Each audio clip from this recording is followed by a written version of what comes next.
ይስጥልኝ ከቤሩት ነው ኤች ባላለሁ እና 4 አመት ያስቆጠረ በፌስቡክ 4 አመት ያስቆጠረ በጣም ብዙ ጣውረዶችን ያሳለፈ ፍቅር ለመናገር ነው እና እናንተም ትማሩበታላችሁ ብዬ ነው እና እኔም ያው መወሰን ስላቃተኝ እንደወሰን እስኪ ከኔ የተሻለ ብዙ ሰው አለ ይሄንን ነገር ባዩ ሰው የሚማርበታል ብዬ ነው እና ተዋወቅን እንደማንኛውም ሰው በፌስቡክ ተዋወቅን ስለ ብዙ ነገር አወራን በቃ እያወራን ጊዜ ሰጥቶ ይደውልኛል እኔን አውርቶ ወዳው ቻው ብሎ ይወጣል ከኦንላይን በቃ እንደዚህ እያልን በጣም ተዋደድን ተፋቀርን ቤተሰቦችን አስተዋወቀኝ እኔም ቤተሰቦቼን አስተዋወቅኩት በጣም ይመክረኛል በጣም መልካም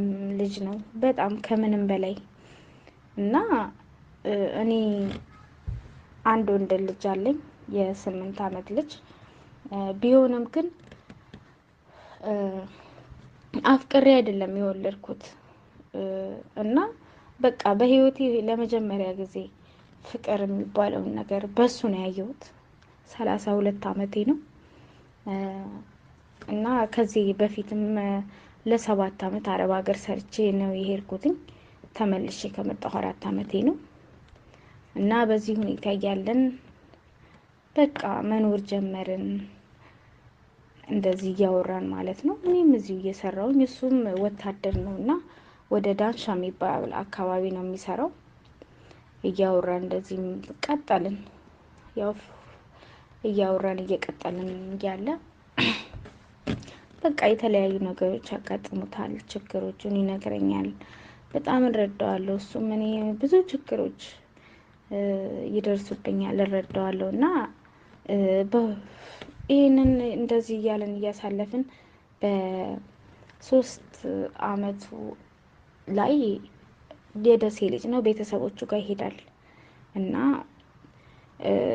ቤተሰቦቹ ጋር ሲሄድ ሄደ እኔ ነኝ እንደውም ብር ሁሉ ልኬ ሄደ እና ቤተሰቦችን ያያቸው ብዬ እና ታናናሽ እህቶች አሉት እናቱ ወልደው አልሄደም ነበረ እሺ ብዬ ሄደ እኔን አስፈቅደው ነው የሚሄደው የሚያደርገውን ነገር በሙሉ እኔን ያስፈቅደኛል ከተማ እንኳን ከጓደኞቹ ጋር ሄዶ ሲያድር ሲተኛ ይውልሽ እኔ ብቻዬን ነው ፍቅር የተኛሁት ብሎ ቪዲዮ ኮል ደውሎ 9 ሰዓት ድረስ ጠጥተው ከተኙ 9 ሰዓት ላይ ደውሎ ያሳየኛል ይሄው ብቻዬን ነው እኔ የተኛሁት ጓደኞቹ ሴት ይዘው ተኝተዋል እኔ ግን አልተኛም ብሎ ያሳየኛል እና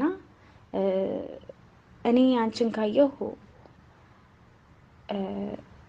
ካንቺ ሌላ ሴት ካየሁ አይኔን ያጥፋው ካንቺ ሌላ ሴት ሌላ ነገር ካደረኩ ደግሞ እግዚአብሔር መጥፎ ነገር ይፍረድብኝ ብሎ ማለ እና እኔ በዛ በማለው ነገር በጣም እንደነገጥኩኝ ማለት በህይወቴ እንደዚህ አይነት ሰው አይቻል አቅም ለምን እንኳን አይደለም የፌስቡክ ጓደኛ ቀርቶ ሰው በትዳር ራሱ ያለ ወንድ ልጅ ታምነህ ይሄን ሐላ መጠብቀኝ ለማለት በአሁኑ ጊዜ በእውነቱ ይከብዳል ለሴት ልጅ ቀላል ነው ለኔ ለሱ ግን በጣም ከባድ ነውና በቃ እኔም እሱ ካለኝ ውጪ ማደርገውን በሙሉ ከገንዘቤ ጀምሮ ማለት ነው ማደርገውን በሙሉ ለሱ ነግረዋለሁ እና ደሴ ሄደ ከዛ እዛ ያለ ደወለልኝ ማለት ደወለና ስለሆነ ነገር ሲያወራኝ አልተረዳውትምና እግዚአብሔር ያቃል ምናምን ስለው በጣም ተናዶ ዘጋና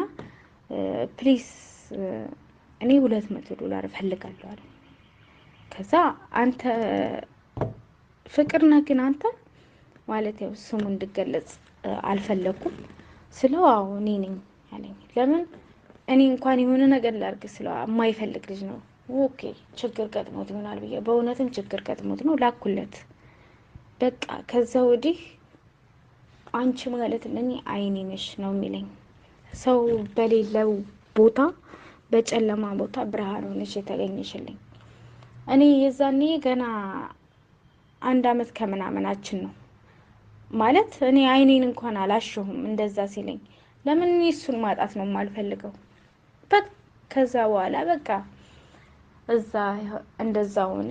ከዛ እዛ እያለ ተመልሶ ሄደ። ተመልሶ እያለ በቃ እናወራለን፣ በቃ እንደዚህ እያለ ቀጠለ። ከእህቶችም ጋር ተዋውቋል፣ ይደውላል። ለበዓል እንኳን አደረሳቸው። እኔም ማዘሩ ጋር ደውላለሁ። በጣም መልካምና ጥሩ እናት አሉት። በጣም መልካም ሴት ናቸው። እኔም እደውላለሁ፣ እንኳን አደረሰሽ፣ እንኳን አብራ አደረሰን፣ ለበዓል እንባባላለን። እንደዚህ እያለ አሁን በዚህኛው አመት በ3ኛ አመቱ ደግሞ ቤተሰቦቹን ለመጠየቅ ይሄድና ይታመማል። የሆነ በሽታ ይታመምና በጣም ያመዋል እና በጣም ማዘሩም ሲያለቅሱ እሱም ሲያለቅሱ በቃ እኔ ብር ለእናቱ ላኩና ፕሊዝ የሆነ ቦታ ጸበል ሄዶ ይጠመቅ፣ ገዳም ሄዶ ይጠመቅ ብዬ በጣም አመው። በቃ በጣም ያስታውቀዋል፣ በጣም አመሙ እና እሺ ብለው ማዘሩም በቃ በጣም ነው የምናመሰግነው ልጅ እንደዚህ አይነት ሰው አለ ወይ በአሁኑ ሰዓት ምናምን ብለው መረቁኝ። እኔም በጣም ያለቀስኩኝ። በቃ የሚሞት ሁሉ መሰለኝ። በጣም ወፍራም ነው፣ በጣም ከሳ፣ ብቻ ብዙ ነገር በቃ እና የሚሞት ነው የመሰለኝ እና በቃ እና እኔ በቃ እሱ ያለኝን እኔ እህቴ ታገባ ነበረ ሰርግ ልሄድ ስል እንዳትመጪ እኔ አንቺ አዲስ አበባ መጥተሽ እኔ እዚህ ሆኜ ደስ አይለኝም ሲለኝ እሱን ሁሉ ሰርዤ ቀረውኝ ማለት በቃ እኔ ከሱ ውጪ ጓደኞችን ጋር ሊዝናኑ እና ውጪ ነው እኔ የምሰራው።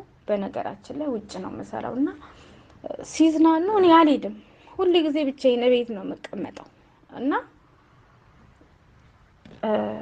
እዛ ነው አሁን ችግር የተፈጠረው። እዛ ገዳም በሄደ ሰዓት ከሆነች ልጅ ጋር እዛ ገዳም ውስጥ ተዋወቀ እና ከተዋወቀ በኋላ ተሻለው። መጀመሪያ ከደሴ ከቤተሰቦቹ ጋር ከመጣ በኋላ እንደዛ ታሞ ተሽሎት ሄዶ ነበረ። ወደ እንዳመመው ወደ ስራው ገብቶ ነበረ።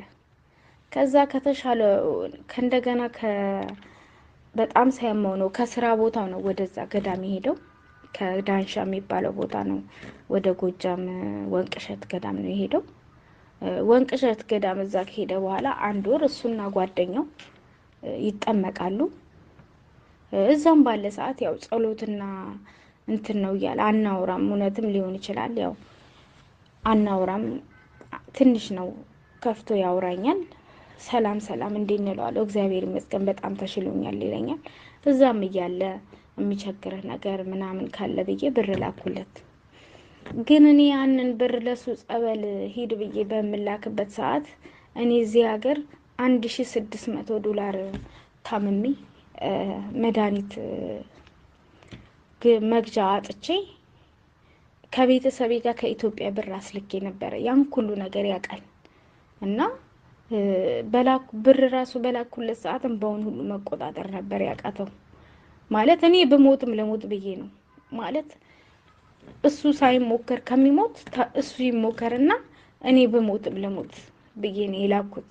ያንን ሰዓት እኔ ለራሴ እንኳን መሆን አቅቶኝ ከቤት ከኢትዮጵያ ብር እየተላከልኝ ነበረ እና ያንን ካደረኩለት በኋላ ጸበል ሄዶ እዛ ጸበል ነው ልጅቷን የተዋወቃት። እዛ ለብዙ ጊዜ የቆየች ልጅ ነች። እሱ እንዳለኝ እሷና ጓደኛዋ እርጉዝ ነች እና ጓደኛዋ እርጉዝ ስለሆነች በቆሎ ሲጠብሱ በቆሎ ሸተተኝ ብላ ጓደኛዋ እና እሱ ያው እንትን ተሰርቶ ነው የሚቀመጡት እዛ እንደ ድንኳን ነገር እና እዛ እንደዚህ ጎን ለጎን ናቸው መሰለኝ እና ልጅቷን በዛ ነው የተዋወቅኳት ነው የሚለኝ። ያው ስልኬን ጌም ልጫወትበት እያለች ትወስዳለች ነው የሚለው እና ከዛ በኋላ ወደ ደሴ ተመልሼ ልሄድ ነው ሲለኝ እንዴ በቀደም ሄድክ በቃ ምን ታደርጋለህ ስለው አይ እናቴ በጣም ታምሜ ደክሜ ስላየችኝ አሁን ተመልሼ እጂ ጥሩ ነገር ላይ እንዳለው እንደተሻለ ትይ እናቴ ስመጣ በእንባ እየታጠበች ነው የመጣሁት ይለኛል። እሺ ብዬ ሄደ።